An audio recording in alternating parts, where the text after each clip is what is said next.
말씀을 가지고 아버지가 아들에게라고 하는 제목으로 은혜를 나누려고 합니다.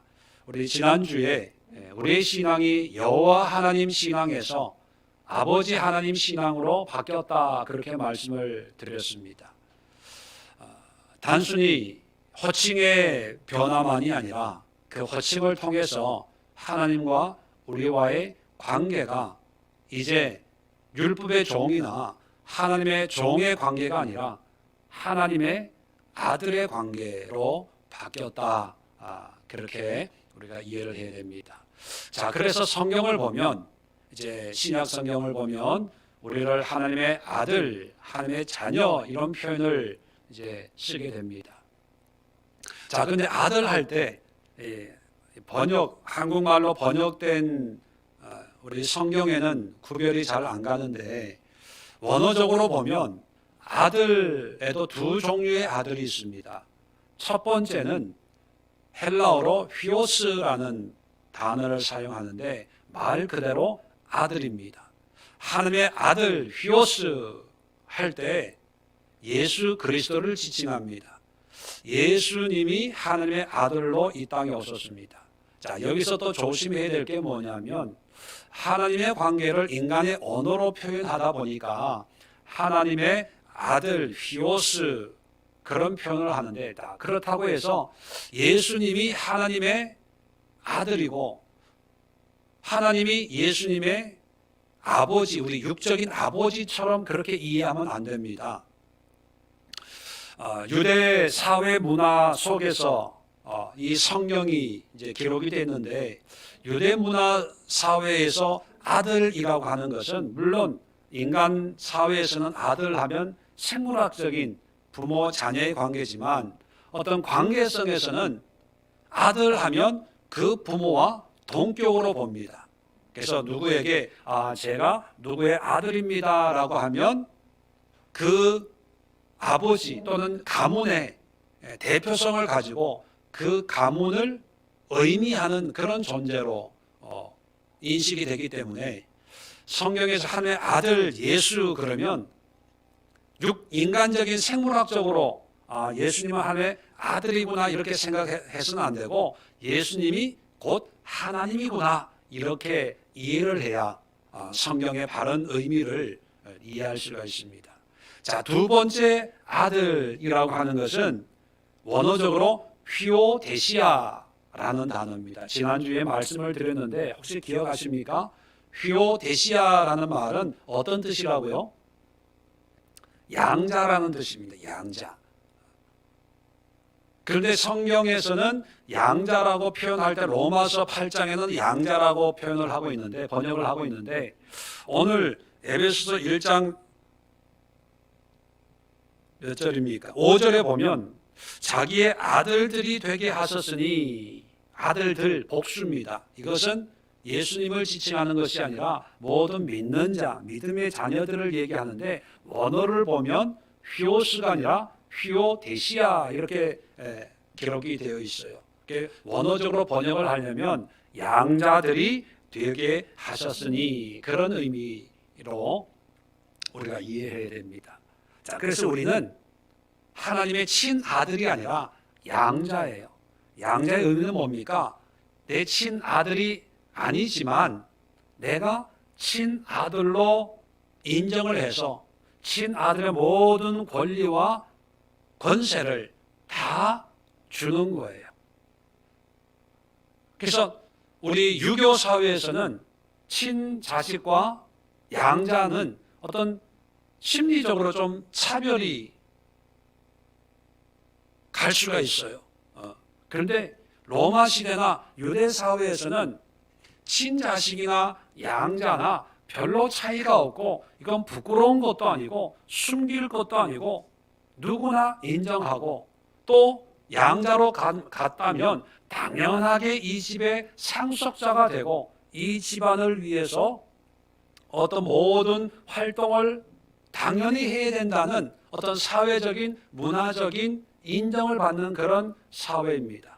자, 그래서 죄인으로 하나님의 자녀라고 불릴 수 없는 존재이지만 하나님이 우리를 휘오데시아, 양자로 삼아 주셨습니다. 그래서 우리가 하나님을 아빠, 아버지, 그것은 아주 친밀하게, 구약시대는 감히 하나님 앞에 설 수도 없고 하나님을 마음껏 부를 수도 없고 늘 두려움과 조마조마한, 혹시 하나님이 심판하지 않을까, 혼내지 않을까, 잘못한 게 있나 없나, 이것부터 먼저 살펴야 되는 그런 신앙이었다면, 예수 그리스도로 말미암아 이 신약 시대에 하나님을 섬기는 신앙은 여러분의 자녀들이 여러분 아빠 할 때 목욕 재개하고 옷 갈아입고 그리고 정중하게 아버지 이런 자녀 있으세요? 없어요. 아빠만 보이면 아빠, 엄마, 배만 고프면 엄마, 돈 없으면 아빠, 그러잖아요. 그런 관계로 우리를 만들어 주셨다는 거예요. 믿으시면 아멘 합시다. 자, 그래서 오늘은 하나님 아버지께서 하나님의 아들, 자녀된 우리에게 베풀어 주신 은혜가 무엇인지를 함께 살펴보려고 합니다. 그리고 이런 말씀을 통해서 우리가 가지고 있는 신앙, 믿음이란 어떤 삶을 의미하는가, 그걸 또 한번 생각할 수 있는 시간이 될 수 있기를 바랍니다. 믿음 생활, 신앙 생활이라고 하는 것이 무조건 교회 가고 주일 되면 놀러도 못 가고 예배만 참석해야 되고 이해도 안 되는 설교를 무조건 들어야 되고 짧지 않은 예배 시간을 무조건 의자에 궁둥이 붙여놓고 인내해야 되고 견뎌내야 되는 그런 것이 신앙일까? 믿음 생활일까? 아니면 성경이 말하는 바른 신앙의 모습, 교회 생활, 예배 생활이란 무엇인가? 오늘 네 가지를 통해서 함께 살펴보려고 합니다. 아버지께서 아들에게 주신 특별한 은혜가, 자, 첫 번째가 뭐냐면 3절입니다. 찬송하리로다. 하나님 곧 우리 주 예수 그리스도 아버지께서 그리스도 안에서 하늘에 속한 모든 신령한 복을 우리에게 주시되 하면서 5절에 보면 자기의 아들들이 되게 하셨다, 그렇게 말씀합니다. 자, 아들이 되었다는 것은요, 첫 번째 은혜가 뭐냐면, 자, 3절부터 오늘 본문까지, 아니 오늘 본문이 아니라 14절까지 계속해서 반복되고 있는 표현이 있어요. 지겹게 반복되고 있는 표현이 뭘까요? 3절에도 보면 그리스도 안에서, 4절에도 보면 그리스도 안에서, 5절에도 보면 예수 그리스도로 말미암아, 안에서라는 의미나 말미암아라는 말은 같은 의미를 가지고 있죠. 또 6절에도 보면 그가 사랑하시는 자 안에서, 하나님이 사랑하시는 자, 하나님의 독생자 예수 그리스도를 얘기합니다. 자, 7절에도 보면 우리는 그리스도 안에서, 9절에도 보면 끝부분에 그리스도 안에서, 10절에도 보면 다 그리스도 안에서, 11절의 끝부분에 보면 그 안에서, 그 안이라고 하는 것이 바로 그리스도 안을 얘기합니다. 12절에도 이는 우리가 그리스도 안에서, 13절에도 보면 그 안에서, 15절도 보면 주 예수 안에서. 아니, 글을 쓰는데 뭐 한 번만 쓰면 되지, 구구절절히 그리스도 안에서, 예수 안에서, 그 안에서, 사랑하는 자 안에서, 예수로 말미암아, 뭐 이런 표현을 써요. 왜 그럴까요? 그만큼 중요하다는 것입니다. 우리가 하나님을 믿음으로 자녀가 된 것도 중요하지만 더 중요한 것은 이 모든 것이 누구 안에서 이루어진 거예요? 예수 그리스도 안에서 이루어졌다는 거예요. 자, 그러면 이 예수 그리스도 안이라고 하는 것은 두 가지 큰 의미가 있습니다. 첫 번째는 뭐냐면 우리 신앙의 의미가 오직 예수 그리스도 안에서 이루어진다는 거예요. 우리는 신앙생활을 교회에서 이루어지는 거라고 생각을 합니다. 우리는 신앙생활을 어떤 종교적인 행위를 행함으로 이루어진다고 생각을 해요. 또 믿음이 좋다는 것은 어떤 특별한 수고나 노력을 열심히 함으로 믿음이 좋다, 안 좋다 분별할 수 있다고 얘기합니다. 물론 그럴 수 있어요. 그러나 가장 근본적인 것은요, 모든 것이 예수 안에서 이루어져야 돼요. 다른 말로 표현하면 예수 밖에서 이루어지는 모든 종교적인 행위나 의미는 소용이 없어요. 그건 신앙이 아닙니다. 종교 생활이에요. 내가 만든 신을 섬기는 거예요. 비록 기독교라고 하는 타이틀을 붙이고 신앙생활하지만 예수님 밖에서의 신앙의 모습은 자기 만족, 종교 행위에 불과합니다. 그러면 예수님 안에서라고 하는 의미는 뭐냐면 모든 의미가 예수님께 있어야 된다는 거예요. 내가 이렇게 예배 드리는 것도 예수님을 위해서, 예수님으로 말미암아 예배를 드리는 거고, 오늘 성경 에베소 1장을 보면 좀 신학적인 의미를 가지고 있는 것들이 많이 나와요. 4절에 보면 창세전에 그리스도 안에서 우리를 택하사, 택했다는 의미가 있고, 5절에 우리를 예정하사, 예정이라는 것도 있습니다. 또 11절에도 보면 우리가 예정을 입어 그 안에서 기업이 되었으니.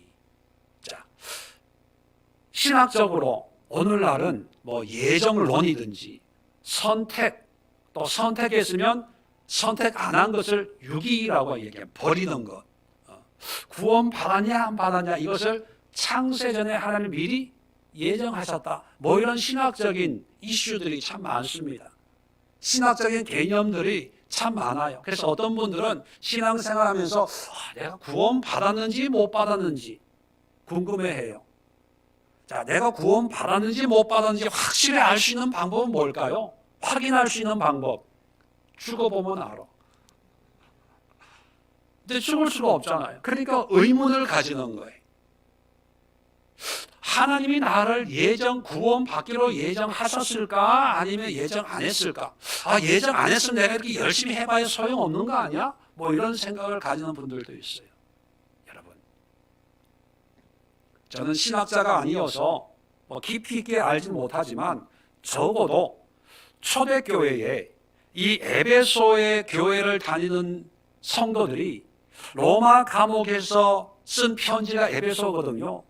바울의 서신을 읽으면서 하나님의 예정론에 대해서, 하나님의 선택에 대해서, 하나님의 작정에 대해서 신학적으로 고민한 사람은 한 사람도 없다고 단언합니다.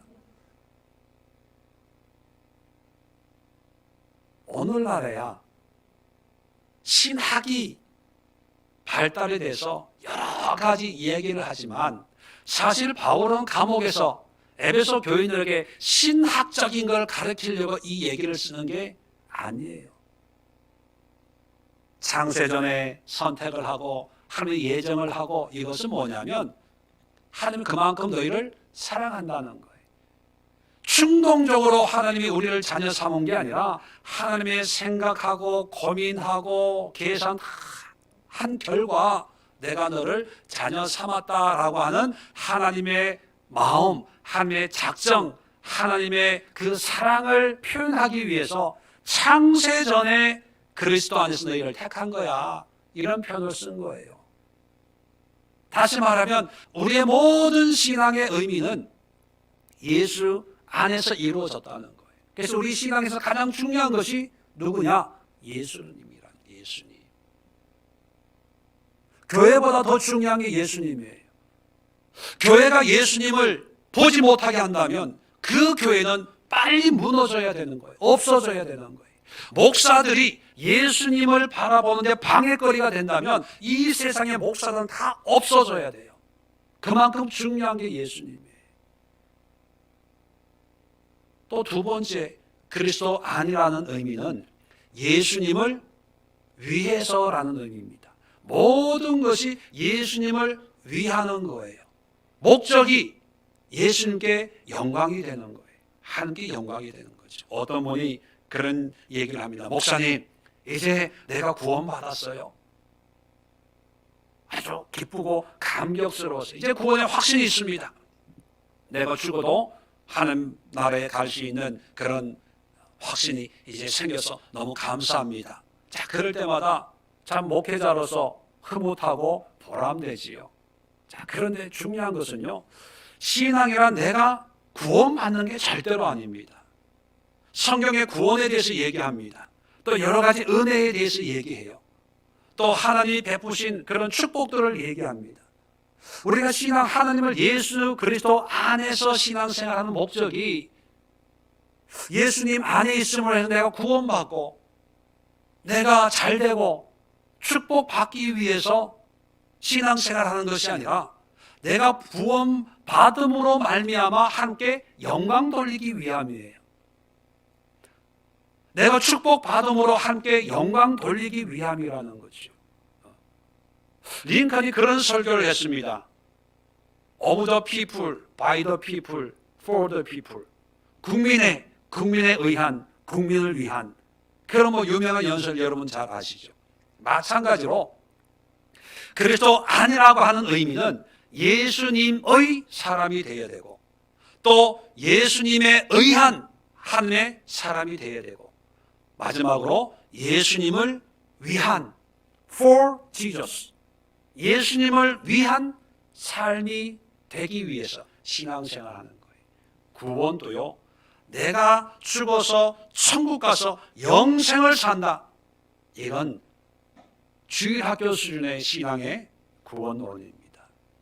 이제 성숙한 하나님의 유업자, 상속자의 아들이 됐다면 우리의 구원과는 어떻게 변해야 되냐면 내가 예수님으로 말미암아 구원을 받았습니다. 내가 구원받음으로 하나님이 영광 받으셨습니다. 그게 그리스도 안의 삶입니다. 신학적인 것도 마찬가지고 우리가 신앙생활하는 그런 삶의 여러 가지 모양, 모습도 마찬가지입니다. 모든 것이 하나님께 영광 돌리는 그런 우리의 신앙의 모습이 되야지. 눈도장 찍기 위해서, 목사님을 위해서, 우리 리더를 위해서, 우리 가족을 위해서, 누구를 위해서 신앙생활하는 것은 하나님에게는 아무 의미가 없어요. 하나님은 모든 것이 하나님의 영광을 받기 위해서 온 땅을 창조하셨습니다. 로마서 11장 36절에 바울은 이런 고백을 하지요. 모든 만물이 주에게서 나오고 주로 말미암고 주께로 돌아감이라. 시작과 끝이 하나님이에요. 예수님이에요. 우리 신앙의 모든 시작과 끝이 예수 그리스도 안에 있어야 의미가 있다는 거예요. 오늘날 대표적인 신앙의 이단들이 있습니다. 첫 번째, 좀 오래된 묵은 이단 중에 하나가 통일교예요. 통일교는 예수님 대신에 문선명이 지가 메시아라고 얘기해요. 그 다음에 이단이 하나님의 교회 안상홍이라고 하는 사람이 죽었는데 자기가 재림 예수라고 죽었는데도 그렇게 선포해요. 죽었는데 어떻게 재림하냐? 자기가 부활한대요. 그런 이단들이 있어요. 하나님의 교회라고. 두 번째 대표적인 이단이 신천지입니다. 신천지. 예. 거기는 신천지 이남이 맞죠? 총장. 예. 이만희. 예. 내가 뭐라 그랬나요? 이남이라 그랬나요? 이남희 집사님 저기 주일학교 하고 있는데 해놓고 보니까 이상한 것 같아. 예. 이만희. 예. 거기가 자기가 메시아라고 얘기해요. 그런데 여러분 잘 들으세요. 예수님은 한 번도 자기를 대신할 사람을 이 땅에 세운 적이 없어요. 항상 하나님이 예수님이 직접 하셨어요. 직접. 창조도 예수님이 직접 계셨고 2000년 전에도 예수님이 직접 이 땅에 오셨고, 자, 장차 오실 재림도 예수님이 직접 오세요. 그 누구도 예수님 대신에 보낸 적이 없어요. 단 구약의 선지자들이나 또 시대마다 하나님의 사람들을 보내는데 그 사람들은 하나님을 대신하는 것이 아니라 하나님의 도구들이에요. 도구들. 그 누구도 하나님을 대신할 수 없는데, 하나님을 대신한다라고 하는 것은 예수님 밖에 있는 거예요. 그리스도 안이 아니라 예수 그리스도 밖이에요. 그건 다 이단들입니다. 잘못된 거예요. 절대로 듣지도 보지도 가지도 마세요. 성경은 철저하게 모든 것이 예수 그리스도 안에서 이루어지기 때문에 우리의 신앙도, 우리의 아들됨도, 지난주에 성경 갈라디아서 4장에 예수님이 여자의 몸으로 이 땅에 태어남으로 말미암아 우리가 하나님의 아들이 되어서 우리가 아빠 아버지라 부르게 되었다, 그 말씀이 있잖아요. 우리의 모든 신앙도 예수 그리스도 안에서 이루어져야 된다는 거예요. 자, 두 번째, 예수 그리스도 안에서 우리의 신앙이 이루어진다면 3절 끝에, 자, 그리스도 안에서 하늘에 속한 모든 신령한 복을 우리에게 주시되. 자, 하늘에 속한 모든 신령한 복이 뭐냐? 5절에 연결되는 거예요. 자기의 아들들이 되게 하셨다. 자, 그러면 이 두 문장을 연결하면 이런 의미죠. 하늘에 속한 모든 신령한 복을 우리에게 주셔서 우리가 하나님의 아들들이 되었다. 그죠? 자, 그러면 이 말을 또 좀 더 간단하게 줄이면 어떻게 될까요? 하나님의 아들을 되는 것이 하늘에 속한 모든 신령한 복이다. 이 말을 또 좀 줄이면 어떻게 될까요? 모든 믿는 자들은 신령한 복을 받았다. 옆에 있는 분들 한번 돌아보세요. 그리고 이렇게 얘기해 주세요. 당신이 바로 그 신령한 복을 받은 거예요. 알고 믿으세요. 시작.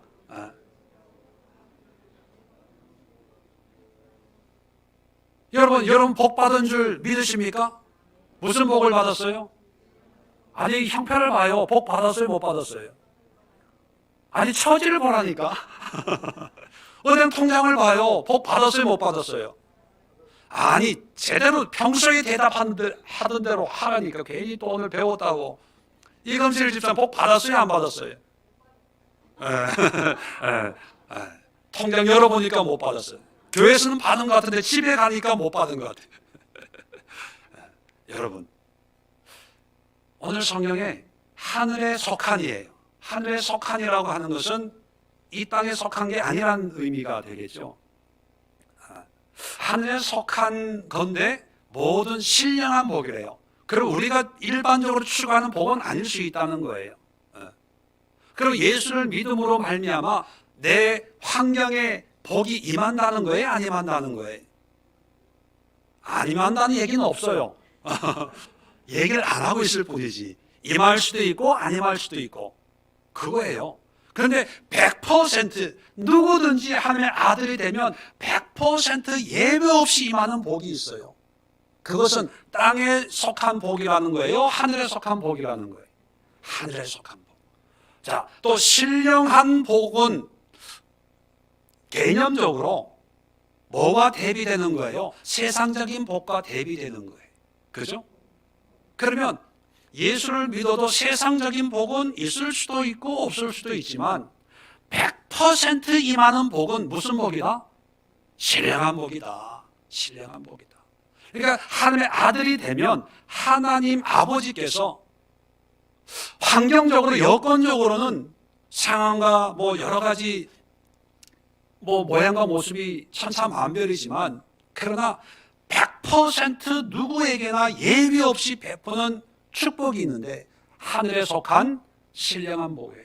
근데 이 신령한 복은 누구에게는 이런 복 저런 복 뭐 차별해서 주는 것이 아니라 성경을 보세요. 모든 신령한 복을 우리에게 주셔서 아들 만들어 주시는 거예요. 이거 놀랍지 않으세요?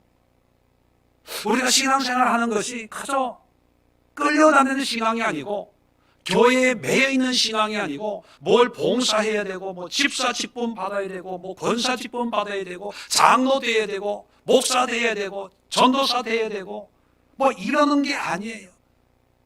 목회를 잘 하는 게 교회가 부흥이 돼야 되고 교회 건축해야 되고 유명해져야 되고 책도 써야 되고 이런 게 아니에요. 그건 되어도 좋고 안 되어도 괜찮은 거예요. 그런데 100% 누구에게나 믿는 모든 자에게 약속하신 하나님의 축복이 뭐냐면 하늘에 속한 모든 신령한 복을 우리에게 주실 거라는 거예요. 주셨다는 거예요. 주셔서 아들 되게 하셨다는 거예요. 이게 너무 놀라운 거 아니에요?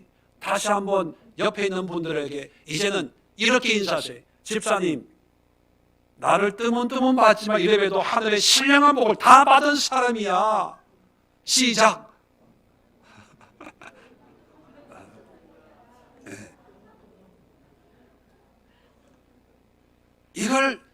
이런 감격이 있어야 돼요.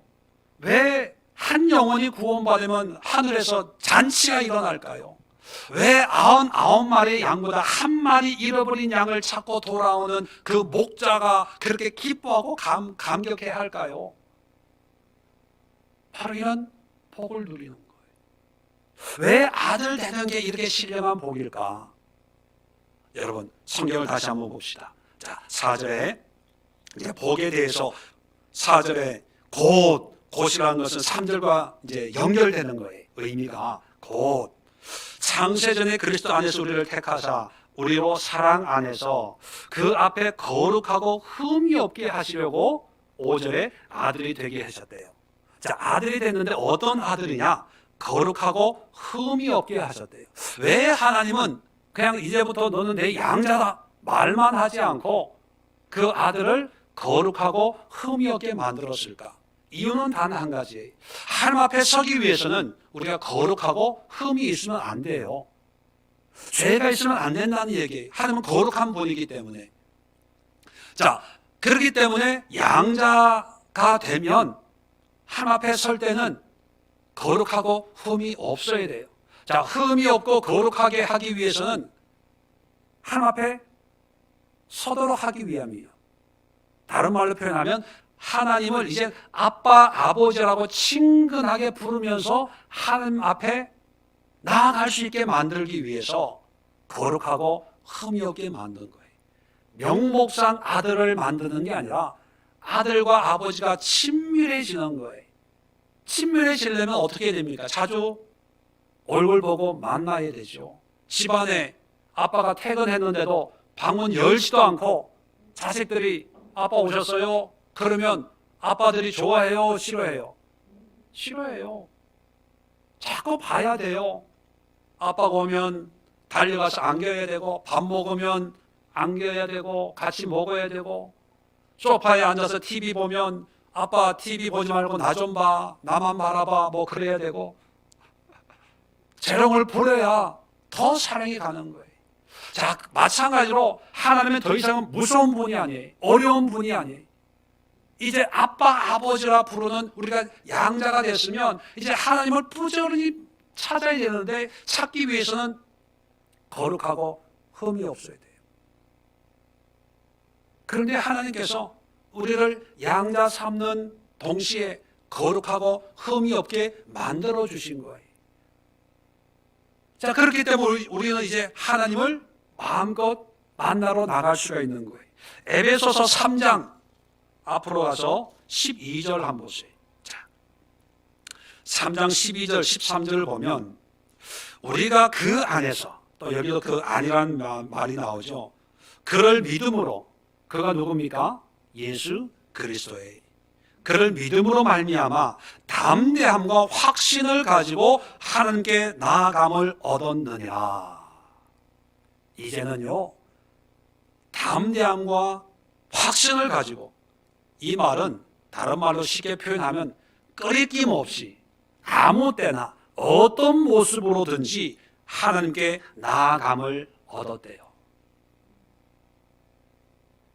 우리가 하나님의 아들로서 복받은 게 돈이 많고 명예가 있고 권세가 금방 생겨서 신령한 복을 받았다 이게 아니라, 또 어떤 면에서는 영적인 은사가 임해서 방언과 방언 통변과 뭐 능력 여러 가지 이적을 행하는 그런 은사가 임해서 복받았다는 게 아니라, 왜 하늘에 속한 모든 신령한 복이냐 하면 하나님께 어떤 모습 어떤 시간에든지 하나님을 만날 수가 있어요. 그게 복이라는 거예요.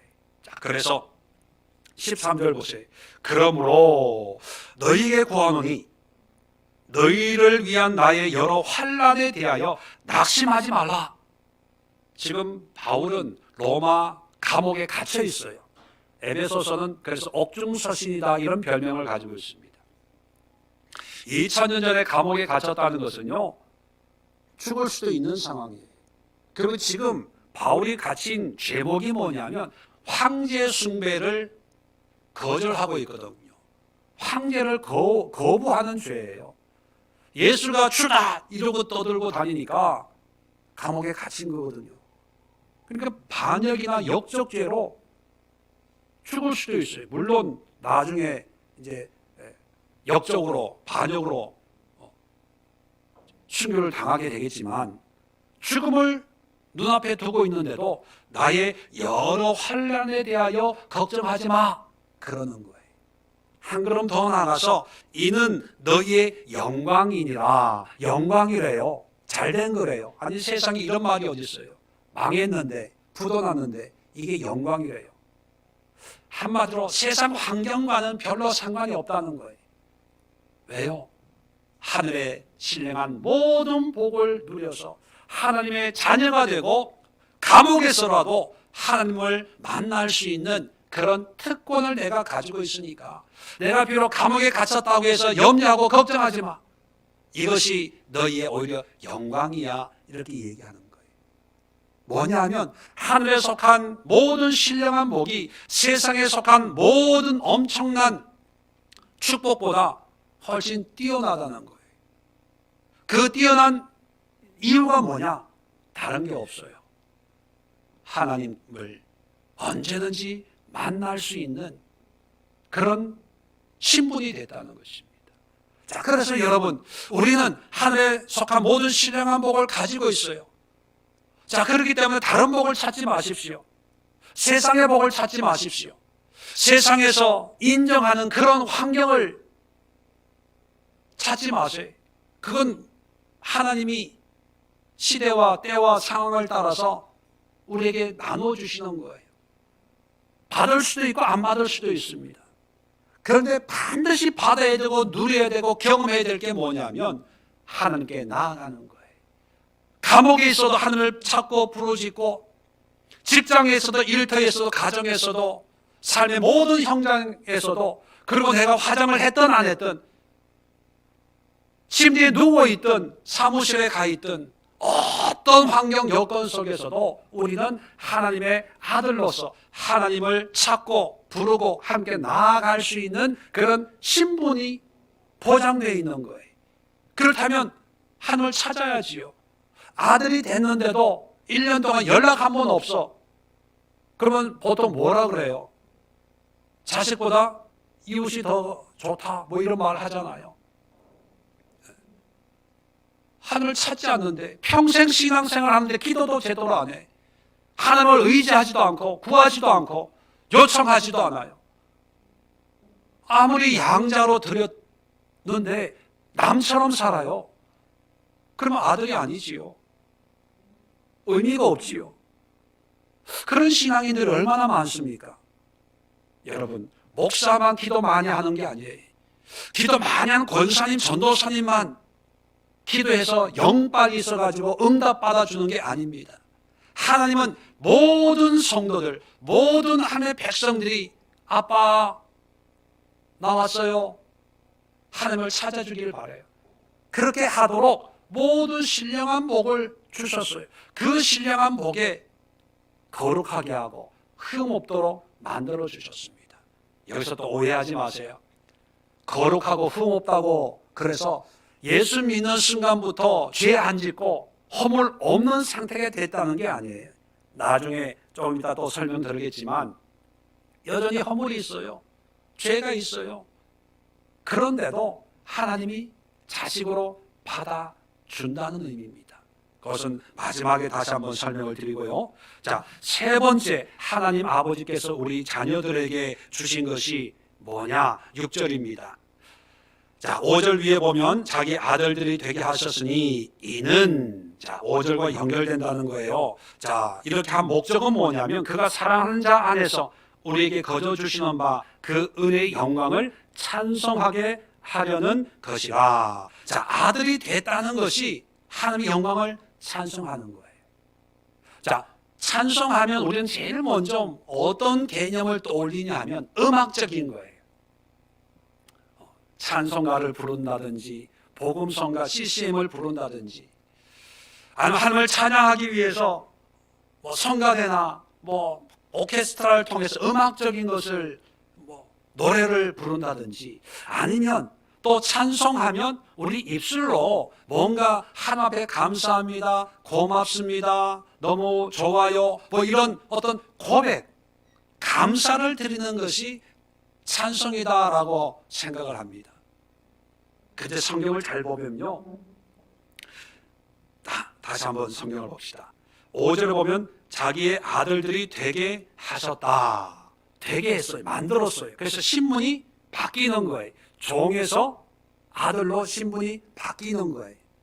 자, 이 신분이 바뀌는 것이 6절에 보면 은혜의 영광을 찬송하게 하려는 것이라. 찬양하게 하기 위해서 신분을 바꿨다는 거예요. 자, 영어로 설명을 하면 좀 이해하기 쉬워요.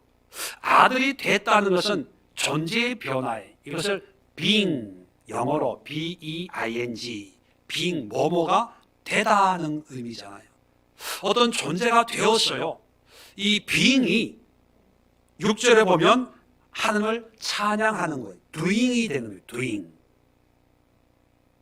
뭔가 일이 일어나는 거예요. 자, 우리가 하나님을 나의 구주로 영접했어. 그래서 하나님의 자녀가 됐어요. 환경의 변화는 아무 일어나지 않아도 내 마음에 예수님 나의 주인이고 나는 하나님의 자녀가 됐음을 믿고 선포했어요. 그렇죠? 그래도 뭐 변화 일어나지 않아요.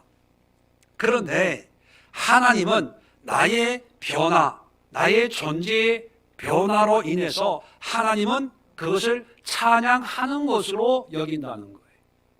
음악성이 없어도 입술로 뭐 거창한 수식어를 붙여서 하는 감사합니다 이런 고백이 없어도 내가 하나님의 자녀가 되는 그 자체가 하나님을 찬양하는 일이라는 거예요.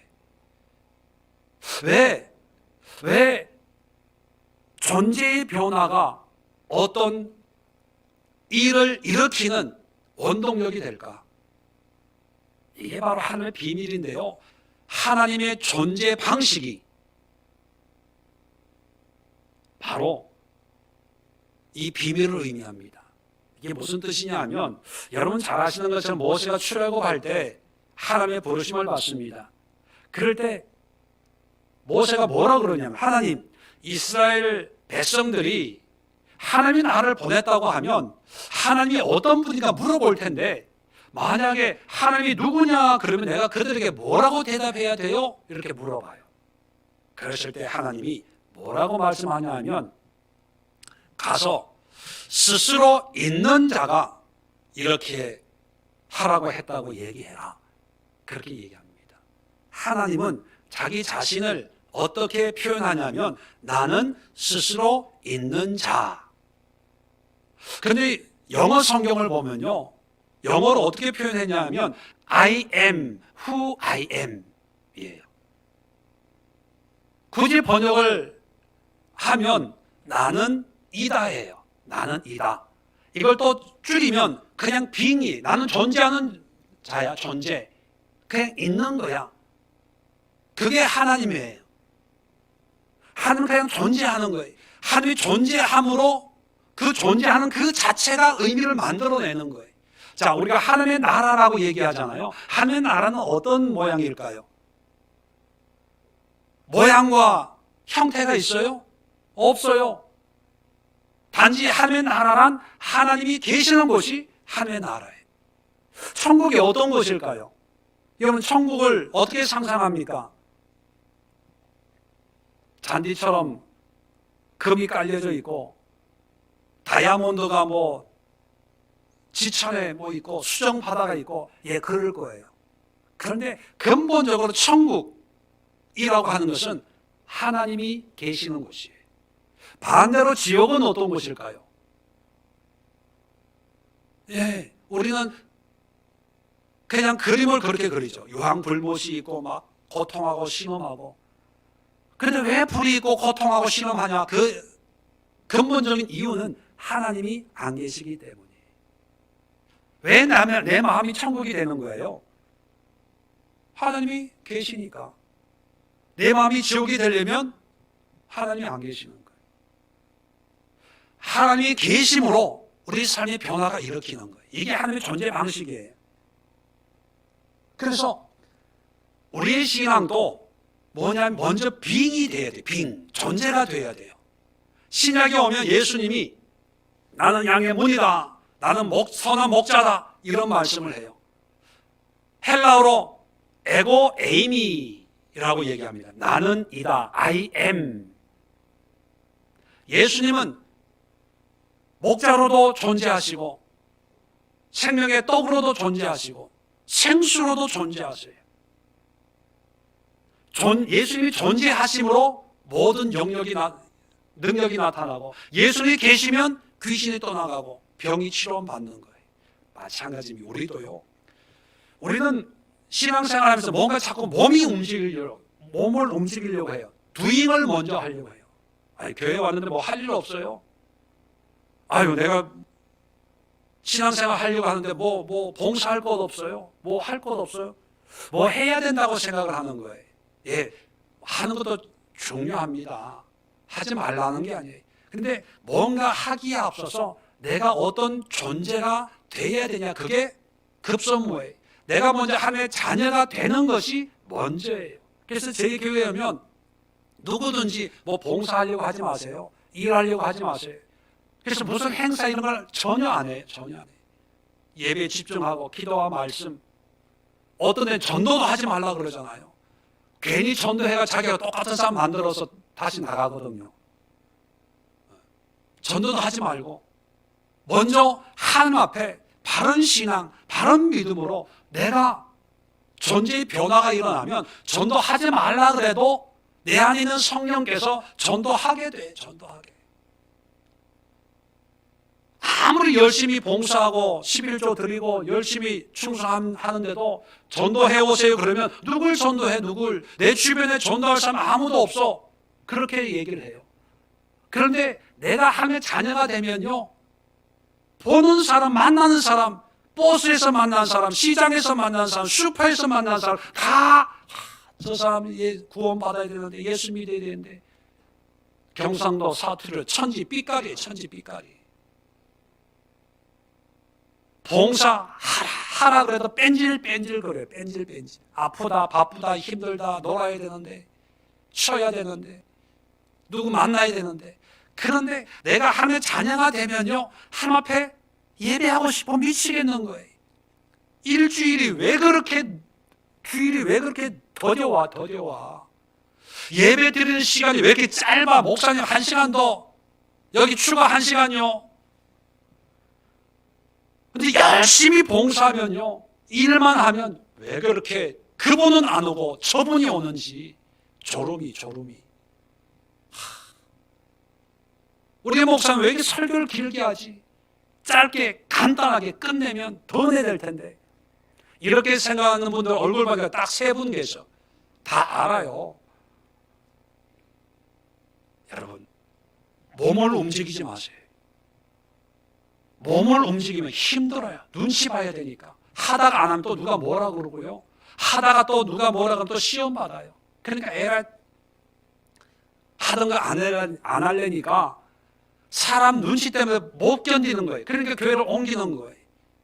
아무도 모르는 곳에 조용하게 신앙생활하고 싶었어. 하나님이 우리에게 존재를 바꿈으로 그게 찬양이에요. 내가 하나님 아들 되는 게 하나님의 기쁨이에요. 다른 거 너무 많이 하려고 하지 마세요. 대단한 거 하려고 하지 마세요. 내가 하나님의 아들 되는 그 자체만으로도 하나님의 영광을 찬양하는 거예요. 그래서 하나님이 천하보다 귀한 영혼이다. 한 영혼이 돌아오면 천국에서 잔치가 벌어진다는 그런 얘기를 말씀을 하시는 거죠. 여러분, 음악성 없다고 찬양 못하는 거 아니에요. 또 교회에서만 찬양하는 게 아니에요. 하나님의 아들로서 여러분 가정을 사십시오. 여러분의 아들로서 학교에서 살아가십시오. 여러분의 신분이 하나님의 아들이라는 그것을 잊지 말고 사회 속에서 살아가십시오. 어떤 환경 여건 속에서도 나는 하나님의 자녀야, 아들이야. 그것을 깨닫고 고백하고 선포할 때 그 삶이 하나님을 찬양하는 겁니다. 그런 찬양을 통해서 하나님의 역사, 하나님의 도잉이 일어나게 되는 것입니다. 요한복음 6장 28절 29절에 사람들이 예수님에게 어떻게 해야 하나님의 일을 할 수 있습니까? 도잉에 대해서 물어봐요. 그럴 때 예수님의 대답이 참 재밌습니다. 예수께서 대답하여 이르시되 하나님께서 보내신 일을 믿는 것이 하나님의 일이다. 사람들은 뭔가 해야 된다고 생각을 해요. 그게 하나님의 일이에요. 근데 예수님은요, 하나님을 믿는 거예요. 믿는 거. believing, being, 믿는 자가 되는 것이 그게 하나님의 일이에요. 대단한 거 하려고 하지 마시고 먼저 하나님의 자녀가 되십시오. 그런데 안타까운 것은요, 우리의 이런 몸이 움직이는 doing을 하려고 하는 이런 성향을 교묘하게 이용해가지고 기독교를요 종교화하는 그런 사람들이 있습니다. 이거 해야 돼, 11조 드려야 돼, 봉사해야 돼, 주의 종을 하나님의 종으로 섬기고 받들어야 돼, 충성해야 돼. 그러니까 믿음이 없어도 무조건 그 일을 하는 거예요. 그 일을 함으로 해서 나의 신앙을 확인하려고 하는 거예요. 그러니까 죽을 때까지 이 일을 해야 되는 거예요. 이 일 안 하면 큰일 나는 줄 알아요. 그게 종교예요. 그게 종교. 그게 현대판 서기관들과 바리새인들입니다. 하나님이 원하시는 것은 제사가 아니었어요. 하나님의 백성 되는 거였습니다. 이게 구약의 선지자들이 끊임없이 외쳤던 하나님의 메시지 아니었습니까? 너희가 가져오는 재물을 내가 싫어한다. 수양의 기름보다 만만의 재물보다 상한 심령을 순종하는 마음을 더 기뻐한다. 끊임없이 말씀하고 있는 이유가 뭡니까? 우리의 존재의 변화를 얘기하는 거예요. 그래서 우리가 하나님의 아들을 됐다는 그 자체만으로 하나님은 영광 받으신다. 그런 은혜를 주셨다는 것을 여러분 기억할 수 있기 바랍니다. 자, 네 번째 7절에 보면, 자, 우리는 그리스도 안에서 그 은혜의 풍성함을 따라 그의 피로 말미암아 속량 곧 죄사함을 받았느니라. 죄사함이, 자, 아까도 4절에 말씀한 것처럼 그 앞에 거룩하고 흠없게 하시려고 앞에 서기 위해서는 죄가 있으면 안 되니까 모든 허물을 다 용서해 주시는 거예요. 용서. 자, 이 죄사함 할 때 여러분들이 결코 오해해서는 안 되는 게, 아까도 말씀드렸지만 예수를 믿는 순간부터 더 이상 죄를 안 짓는 상태가 돼야 되는데, 그런데 보니까 예수를 믿는데도 나는 자꾸 죄를 짓거든요. 그러면 나는 구원 안 받은 게 아닌가? 하나님이 나를 택하시지 않은 게 아닌가? 뭐 이런 혼란에 빠집니다. 그래서 죄를 안 지려고 참는데 잘 안 되거든요. 한두 달 하다가 아유, 예수 믿는 거 너무 힘들어. 아니, 요즘 세상에 이렇게 살고 어떻게 신앙생활을, 난 자신 없어. 너무 예수 믿는 게 너무 힘들어서 난 자신 없어, 안 믿을래. 그래서 신앙생활 안 하려고 하는 그런 분들도 없지 않아 있을 거예요. 그건 뭐냐면 잘못 알아서 그래요. 잘못 이해해서 그렇습니다. 자, 하나씩 설명을 드립니다. 거룩하고 흠이 없는 자녀가 됐다는 것은 이제는 완벽하고 완전한 상태로 살아야 된다는 의미가 아니라 하나님이 죄가 있는데도 불구하고 죄를 용서하는 그런 대상이 됐다는 거예요. 다시 말하면 죄를 해결하는 방법을 알게 됐다는 것입니다. 한번 생각해 보세요. 에덴 동산에서 추방당한 이후로 인간은 죄의 문제를 해결하려고 저마다 노력을 해요. 종교에서는 진리를 찾아요. 불교에서도 진리를 찾아서 뭔가 해탈이라고 하는 거 있잖아요. 이 생로병사의 이 지긋지긋한 죄의 순환으로부터 완전히 탈출할 수 있는 그런 방법을 추구해요. 철학자들은 철학을 통해서 인간이란 무엇이냐, 삶이란 무엇이냐, 자기 나름대로 고민을 하면서 뭔가 인간의 의미를 새롭게 하려고 발부둥을 쳐요. 또 어떤 사람들은 삶의 모양과 모습을 좀 더 바르게 만들기 위해서 공자가 나오고 맹자가 나와서 그렇게 존경을 받는 어진 인의 삶을 살려고 몸부림치죠. 이게 뭐냐면 다 죄로 말미암는 거예요. 죄로 말미암는 거. 그 근본은 죄예요. 죄. 과학자들도 좀 더 나은 삶을 통해서 우리 인간들이 좀 더 편안하게 살면 의미 있는 삶을 살지 않을까 연구하고 고민하지만 오히려 죄만 더 쌓아가는 그런 형국입니다. 수천 년 동안 고민하고 고민했던 이 문제가 드디어 예수 그리스도로 말미암아 한 번에 해결되도록 만들어 주셨어요. 그 방법이 뭐라고요? 뭐가 되는 거예요? 하나님의 아들 되는 거예요. 하나님의 아들이 되는 순간 수천 년 인간을 괴롭혔던 이 지긋지긋한 죄의 문제를 해결해요. 어떻게 해결합니까? 하나님의 아들로서 하나님의 양자가 되면, 자, 하나님이 어떻게 하신다고요? 거룩하고 흠이 없게 만들어요. 그리고 죄를 용서해 주세요. 자, 이것을 한 번 예수 믿으면 이제는 전혀 죄를 안 짓는다는 것이 아니라 우리가 육을 가지고 있는 동안은 죄를 져요. 그러나 죄를 짓지만 하나님 앞에 나아가면 죄를 가지고 나아갈 수 있어요? 없어요? 없어요.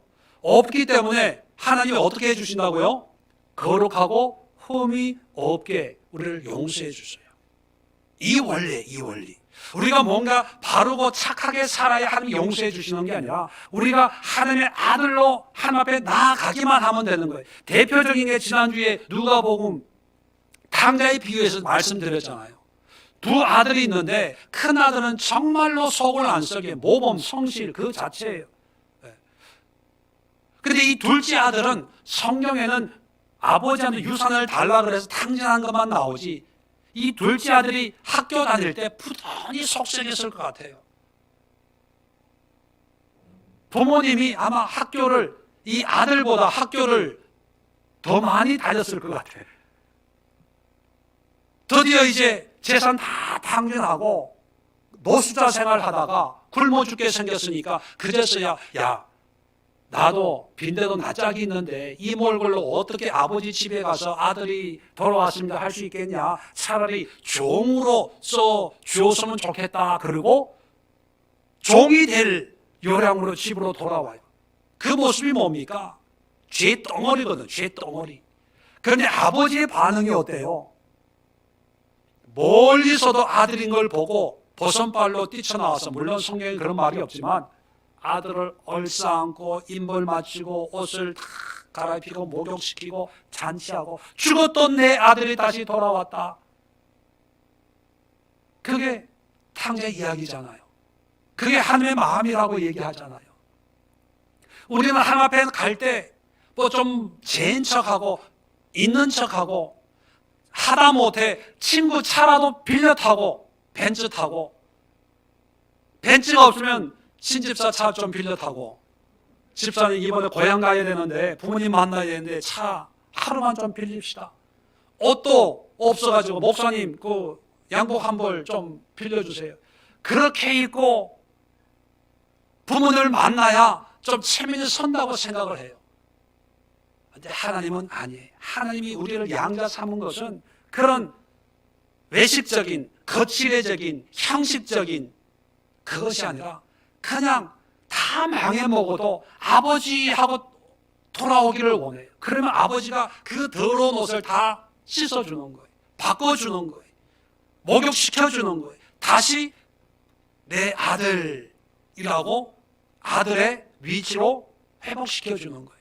중요한 건 뭐예요? 내가 죄가 있냐 없냐가 중요한 게 아니라 뭐가 중요해요? 아버지께 다시 돌아가냐 안 가냐, 그게 중요한 거예요. 아버지께 가면 되는 거예요. 내 모습 이대로 하나님 나를 받아주세요. 이런 모습으로 왔습니다. 은혜 다 까먹고 믿음 다 까먹고 세상에 이렇게 치이고 저렇게 치이고 이런 모습으로 왔습니다. 하나님의 양자라고 하는 그런 타이틀, 하나님의 자녀라고 하는 그런 신분이 나한테는 가당치도 않습니다. 이렇게 죄 많고 이렇게 술 먹고 거짓말하고 사기치고 비리 저지르고 그 돈으로 먹고 사는 내가 어떻게, 사람들을 몰라서 그렇지 하나님 다 아신다면서요. 어떻게 내가 주님을 아빠, 아버지라고 부르면서 신앙생활 할 수 있겠습니까? 내 양심상 교제에서 못하겠사오니 앞으로는 다음 주부터는 교회 못 나가겠습니다. 이걸 담임 목사한테 얘기하지 말고 누구한테 얘기하라고요? 하나님한테 얘기해. 하나님 앞에 나아가는 거예요. 죄사함이라고 하는 것은 어느 날 뚝 떨어지는 것이 아니라 하나님을 만나게 하기 위해서는 죄가 있으면 안 되니까 용서해 주는 거예요. 이게 죄사함의 목적이 내가 구원받기 위함이 아니라 하나님을 만나기 위함이에요. 하나님의 자녀가 되기 위해서 하나님이 베푸신 은혜가 용서예요. 용서. 그러면 용서받았다고 큰소리 칠 것이 아니라 용서받았다면 하나님을 자주 만나야지요. 교제해야지요. 거룩하고 흠이 없게 한 이유가 아들 되기 위함이고, 아들은 하나님을 영원롭게 하고 찬송하고, 그러기 위해서는 하나님을 자주 만나는 거예요. 그래서 고린도후서 5장 17절에 그런즉 누구든지 그리스도 안에 있으면 새로운 피조물이라, 이전 것은 지나갔으니 보라 새 것이 되었도다. 예수 그리스도 하나님 앞에 나오면 어제까지는, 1시간 전까지는 죄인이었어요. 그런데 새로운 피조물로 바꿔요. 죄 안 짓는 피조물이 아니라 죄가 있지만 용서함 받은 아들로 바꿔요. 그런데 1시간 뒤에 하나님 밖에 나와서 죄 지을 수 있어요, 없어요? 있어요. 죄 지을 수 있어요. 그럼 죄 지으면 어떻게 하면 됩니까? 하나님 앞에 나아가면 되는 거예요. 이거를 평생 반복할 수도 있어요. 그런데 몇 번 반복하다가 이게 아니구나, 하나님의 마음은 또 용서하고 또 용서하고 또 용서하고, 사랑이 많은 하나님이지만 아들로서 바른 아들이 아니겠구나라고 깨닫고 죄를 하나씩 하나씩 없애는 그런 성숙해지는 그런 과정도 있겠지요. 또 어떤 사람들은 하나님의 이런 사랑의 약점을 붙들고 이용해 먹는 그런 나쁜 자식들도 있겠죠. 그 결과는 하나님이 심판하실 겁니다. 하나님이 알아서 하실 거예요. 그래서 우리는 결과를 예단하지 말고 하나님 앞에 양자가 되어서 하나님 앞에 나아갈 길이 열렸고, 그 길이 수천 년 동안 인간들이 고민하던 죄의 문제를 해결할 수 있는 게 내가 양자가 되어서 하나님 앞에 나가는 거다, 이 사실을 깨닫고 실천한다면 아마 하나님께는 영광이고 우리에게 놀라운 변화가 일어나게 될 것입니다. 사랑하는 우리 예수교회 모든 성도님들, 우리가 예수를 믿는다고 하는 이 사실이, 하나님의 아들, 자녀가 됐다는 이 사실이 단순히 교회 다니는 사람, 성도, 등록교인의 차원이 아니라 우리의 삶을 근본적으로 바꿀 수 있는 놀라운 하나님의 은혜, 베푸신 축복인 것을 여러분 마음에 새기시고 하나님의 아들로 살아낼 수 있기를 주의 이름으로 축원을 드립니다. 기도합니다.